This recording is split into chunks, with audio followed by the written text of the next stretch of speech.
పాకిస్తాన్ ఏం చెప్తాదంటే భారతదేశంలో డివిజన్స్ ఉన్నాయి.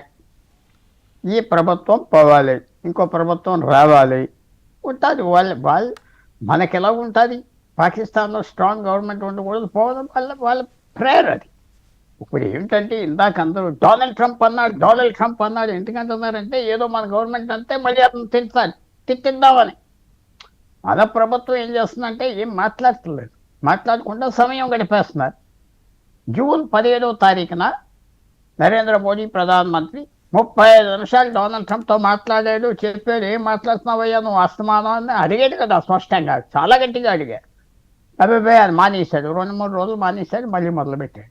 డొనాల్డ్ ట్రంప్ ఎందుకు పడుతున్నారు? కొంతమంది ఒపోజిషన్ ఆయనతో గొడవ రావాలి భారతదేశం. మన వ్యూ ఏంటి, మన గవర్నమెంట్ వ్యూ, ఫారెన్ మినిస్ట్రీ వాళ్ళు గొడవ లేకుండా టైం గడిపేయాలి. తర్వాత ఇంకోటి కూడా అక్కడ ముగ్గురు మంచి ఎక్స్పర్ట్స్ ఉన్నారు. పాకిస్తాన్ ఆర్మీ చీఫ్ జూన్ 20ని 3 గంటలు కలిశాడు ట్రంప్. మీరు అందరూ మర్చిపోతున్నారు, 1971లో పాకిస్తానే కదా అమెరికా చైనా దగ్గర తీసుకొచ్చింది, పాకిస్తానే కదా. అక్కడి నుంచి వెళ్ళాడు ఫారెన్ మినిస్టర్ కంటే పెద్ద వ్యక్తి కిసెంజర్, చైనాని కలిపారు. ఇప్పుడు కూడా చాలామంది స్పెక్యులేట్ చేస్తున్నారు, Pakistan field marshal army chief ట్రంప్తో ఏం మాట్లాడతాడు 3 గంటలు, ఇదే మాట్లాడాడు. చైనాతో తగువద్దు, చైనా దగ్గర తీసుకొస్తానని. మొన్న ఆయన చైనాలో ఉన్నాడు. అందుకే అదే టైంలో మోదీని కూడా పిలిచారా ట్రంప్? రానన్నాడు. వెళ్ళి ట్రంప్ ఏదో అల్లరి చేస్తాడు, వీళ్ళు వచ్చారు మాట్లాడారు. ట్రంప్ స్టైల్ అది. ట్రంప్ మిగతా ప్రెసిడెంట్స్ లాంటి మనిషి కాదు. కొంతమంది దేశంలో ఏంటంటే భారత్ గవర్నమెంట్కి ట్రంప్కి గొడవ పెడితే ఇక్కడ ఏదో సైజ్ తగ్గిపోతుందని పెద్ద పొలిటికల్ స్ట్రాటజీ.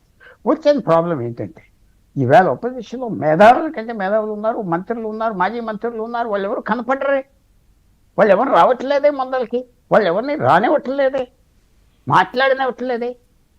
ఎంతమంది ఉన్నారు కాంగ్రెస్ పార్టీలో, ఎంత ఎక్స్పర్ట్స్, 100 మంది ఉన్నారు.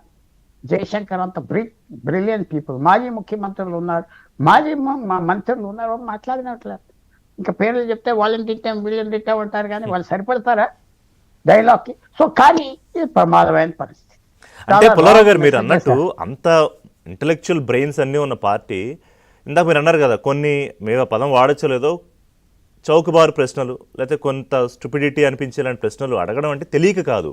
సో ఇక్కడ ఏదో తగ్గించాలి, మోదీని ఆయన ప్రభుత్వం తీసుకున్న విధానాలను, విదేశాంగ విధానాలను తగ్గించాలి, సో దట్ రాజకీయంగా లబ్ధి పొందాలి అనుకుంటున్నారు తప్ప పక్క దేశాల ముందు అల్లరవుతున్న విషయాన్ని గుర్తించట్లేదా? గుర్తిస్తున్నారు, అది కూడా తెలియదని అనుకునే లేదండి.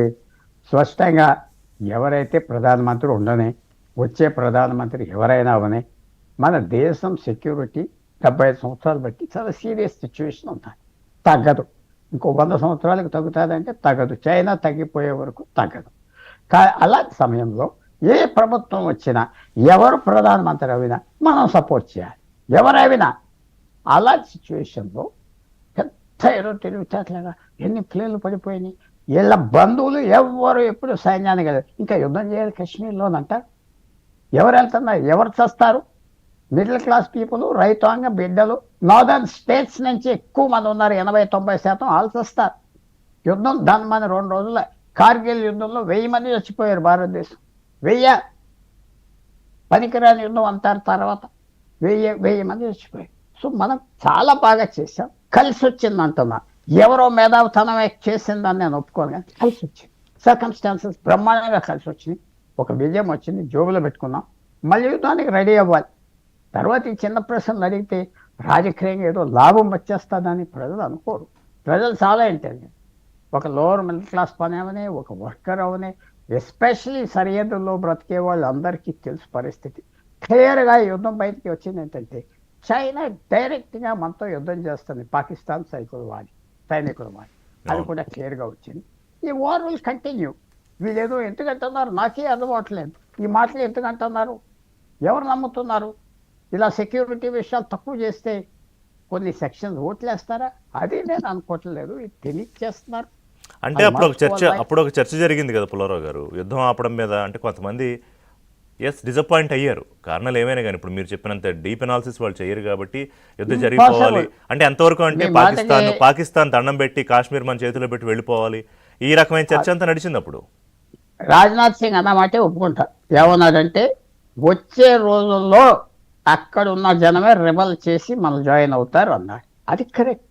ఎవరు వెళ్ళి అక్కడ యుద్ధం చేసి వాళ్ళ దేశానికి వెళ్తే కుదరదు కదా, యుద్ధం మారిపోయింది కదా, యుద్ధాలు పూర్వంలాగా లేవు కదా. అందువల్ల పూర్వం ఏంటంటే 1,00,000 మంది మాకున్నారు, మీకు 20,000 మంది ఉన్నాం తోస్తాం, అవన్నీ మారిపోయినాయి కదా. అసలు ఒక చిన్న లాస్ట్ ప్రశ్న అడుగుతున్నా మిమ్మల్ని, ఈ యుద్ధంలో ఒక్క మనిషి పేరు మొహం బయటకు వచ్చిందా? ఓ హీరో లేడు కదా. నో. మషినరీయే hero, machinery hero, technology hero, అంతే. మారిపోయిన పరిస్థితి. దేశం మాత్రం రెడీగా ఉండాలి, మళ్ళీ ఎప్పుడైనా స్ట్రైక్ చేస్తారు చైనా, పాకిస్తాన్. రైట్, మీరు చైనా అంశం అన్నారు, మాట్లాడదాం. అంతకన్నా ముందు మేజర్ గారు, సో ఇవాళ ఆపరేషన్ సింధూర్ ఒక చర్చ మేజర్ గారు. ఆపరేషన్ తర్వాత మహాదేవ్ కొత్తగా ఇప్పుడు అక్కడ కొండల దగ్గర వాళ్ళని చంపారు కాబట్టి ఆ పర్వతం దగ్గర, సో ఇవి కొనసాగుతూనే ఉంటాయి అని. ఇప్పుడు నా పాయింట్ ఏంటంటే ఇవాళ ఇదిగో ఈ పహల్గాం ఉగ్రదాడి పాకిస్తాన్ ప్రేరేపిత లేకపోతే డైరెక్ట్గా పాకిస్తాన్ ఉగ్రవాదులే, ఇదిగో వీళ్ళని చంపాం,